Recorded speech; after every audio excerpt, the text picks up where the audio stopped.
Hi, I'm Jeremy. And I'm Ben. And together we are 15 Degrees North. Today we're going to show you the sights and sounds of travelling between Shanghai and Hong Kong.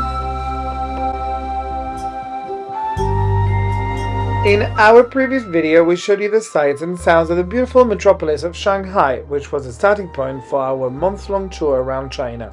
Travelling in one large loop by rail, we spent 4 days in the city before heading on the first leg of our trip, travelling parallel to the eastern seaboard as far as Hong Kong. But obviously we had to make a few stops along the way. The first thing that struck us was just how efficient transport is in China. The country has constructed the most advanced rail network in the world, linking all of the cities together via high-speed trains. This meant that it was really easy to get around and its stations worked like clockwork. As big as airports, you need to arrive about 45 minutes before your scheduled travel time to go through airport-style security.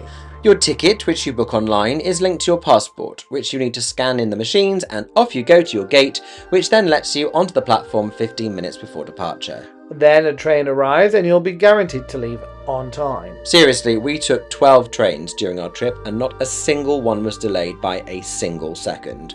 Remember that you're competing with 1 billion people for tickets, so the trains will be full and they book up fast. So you need to make sure that when tickets are released, you book them immediately. Just like a Lady Gaga concert. But with a lot less gays. Hangzhou was our first stop, and its West Lake area is a very popular destination for tourists. The Chinese yuan banknotes all have landmarks drawn on them, and a view across the West Lake is on the back of the 1 yuan bill. Subsequently, expect hordes of locals trying to get a photo holding the note in front of that view. For us, Hangzhou was a really nice contrast to Shanghai, being able to be out in the countryside after the craziness of the city. But as we later found out, you don't find tranquility and solitude even in the countryside in China. Every tourist spot is crowded with people, so you have to go into this trip with your eyes open that you're going to be in one of the most overpopulated places on the planet. Ironically, the one place that we did actually find solitude was on the Great Wall of China, but that's a story for another video. China just loves a light show after dark, and Hangzhou is no different. Here there are fountain shows on the lake, you can pay for some pretty fancy ones, or you can just go to the free one like we did. Because traveling for a month is expensive, okay? Even if China is one of the cheapest places that we have ever been. Back on the train, and our next stop is a spot that has recently found worldwide Instagram fame. Do not let the grey clouds deceive you. It is 36 degrees. It is absolutely boiling and I am sweating my tits off. We refer to this as the Great Sweat. That once the Great Sweat cometh, it ain't going away until you get inside some air conditioning. So yeah, this is us for the next few hours. Wangxian Valley Town is a village clinging precariously to the cliffs of the Wangxian Valley. With numerous stunning vistas, this is a perfect picture postcard of historic China, but that's exactly what it is, a picture postcard. Now, we're not going to undermine its beauty because it really is stunning. The combination of its topography and architecture is really quite remarkable, but it's not real. Well, it is real, it's right there on the mountainside. Yes, but it's not a historic structure. In fact, what we saw was actually less than 10 years old. In fact, until 2007, this was actually a heavily industrial granite quarry with 300 factories and 5,000 employees. This industry did significant environmental damage to the area, so the government closed it down and wondered what they could do with the site instead. So, what do you do with an ecological disaster zone? Well, turn it into a heritage theme park, of course. What a good idea! So they built a recreation of a Jiangxi-style village with streets zigzagging across the valley and large cultural spaces for performances and events.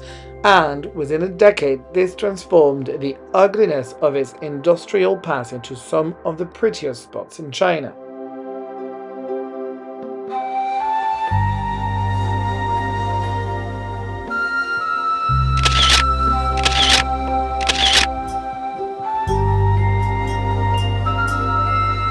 We arrived at around 1 PM and the town was dead. We were like, oh, how sad. They've spent all this money on this monument and nobody is coming to see it. How very, very sad.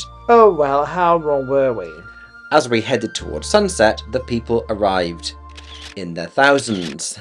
And before long, this quaint little town was rammed with tens of thousands of people, all wanting to see the stunning town lit up after dark. And you can totally see why. Once night falls, this is a paradise of light, sound, with some of the most beautiful nighttime views you'll have ever seen. It might be fake, but it's absolutely beautiful. And we should stop calling it fake, because even if it is all there for show, it's still an impressive feat of engineering. I mean, how do you even make wooden houses stick to the cliff like that? Chinese magic, of course. Ops.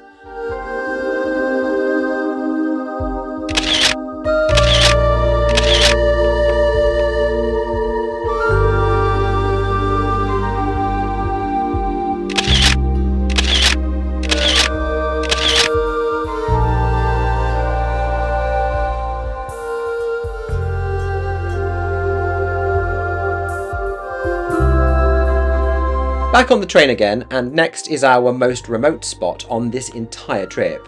In Fujian province, far out in the countryside, there are communities of people who still live in unique circular earthen castles, known as Tulous.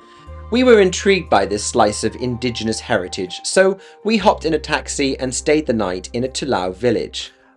Built from the 12th century onwards, these beautifully circular structures are built to house all the generations of one family within its walls. They range between 3 and 5 stories high, and some of them can house up to 800 people.